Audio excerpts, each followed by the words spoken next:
watching the video. Today, we're doing what we have in my little brother's reptile enclosure.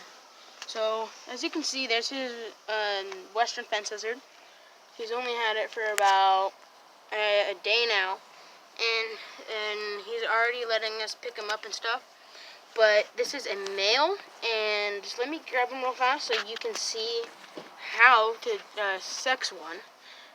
How to sex one. Okay guys, I got him. So, this is how you sex a lizard. So the males have dark blue with black stripes. The females have light blue with gray stripes. So, and this is a 10-gallon tank. And so, usually what you would have for substrate in their cages is either bark, sand, rocks, or just their natural dirt from their natural habitat. So we took this lizard out of his own natural habitat, put him in here just for like YouTube videos. Like I have a female lizard and he has two lizards, and so I think either later today or tomorrow we're gonna make a video about his lizards and what's in his enclosure. But so in his enclosure, we have a stick from just outside. These are typically really good for them because this is from their natural enclosure and they like to climb on these. And what you want to do is you just want to they want to climb on it, you just put it under their hide and they can just like climb if they please from there. So you can just put it like that. And then we have a rock from their natural habitat. This is just like a normal rock from outside. And you just put that right underneath there. Just right underneath it. So if it wants to, it can go from there to there and then climb up. And then we have, this was a rock that I actually bought from my local pet store. Right here's really smooth. And right here's just really rough. So this one, you just want to put like in the middle for them to climb on. And then we have another rock from outside. This is a bigger one. They like to like bask on this one, which is really nice. And he also likes to just climb on this, which is nice too. So typically what you would eat, typically what they would eat is crickets, mealworms, roaches. So his size would be large crickets, and my little brother did have a smaller one, a smaller sagebrush, but we didn't know that the sagebrush would get eaten by the western fence, so we just put that in there, and we had two, but that one ate the sagebrush. So now my friend is going to tell you what other things you need. So you're going to need a heat bulb, a UVB bulb, so they get bone nutrients, and the UVB... Typically, sand can be bad for them because it can cause impaction in their stomach.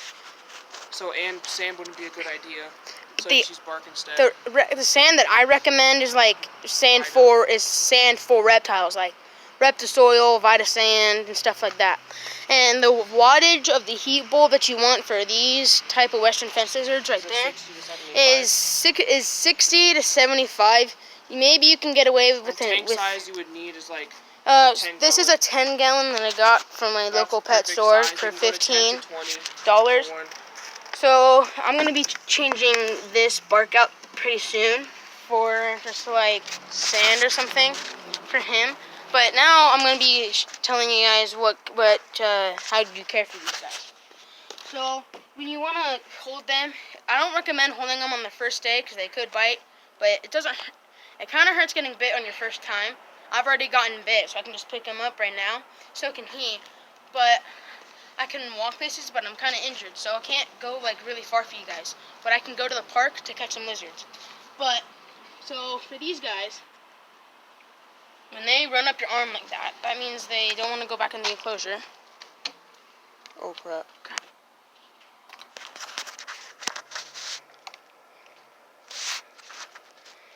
So don't let them jump out of your arms. Bite me? So he's just gonna hold the lizard, and And usually males are like black on the tops. Oh look, he's looking at you guys. But they're like black on the top. Like black. So back to the enclosure. So you obviously need a lid. Like you need like a screen. So you can just put on top of the tank and just put the heat bulb on top of there. I would also recommend turning off the heat bulb at night because it'll throw off their sleep schedule. And so he's gonna tell you about the stuff that you need he's gonna tell you about the things you need to keep your lizard happy. Okay, typically what you're gonna need is to feed them like twice a week. But if you don't have a UV bulb, you can also get calcium powder, and that gives them calcium. Or you can just bring them outside on a sunny day like this. For like 3 hours a day. And cage size, you can also go 10 to 15 to 20. 20 should be max for fence lizards because yeah, not that big. So, and if you guys do want baby lizards, here's just a tip. So when you have a male like him and a female like mine, and you put them together in the same cage and they sex, so what you typically want to do is when they lay eggs, you don't want to touch them, because if you touch them, the mama will not take care of the eggs.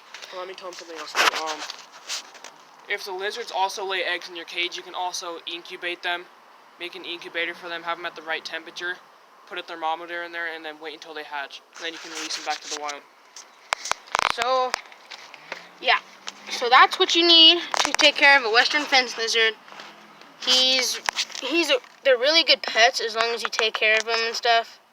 Like, this enclosure is good for starter, but the bark I'm changing out for sand or whatever my friend recommends. And, oh, I forgot about the cave. This cave is a Zilla cave. You can either go inside to stay cool or come on top to bask. That's another thing.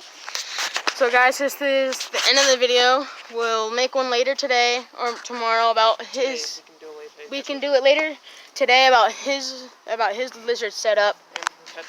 And we can catch some. So there's gonna be three videos today, and so stay tuned for those. And I hope you guys have a great summer. Bye.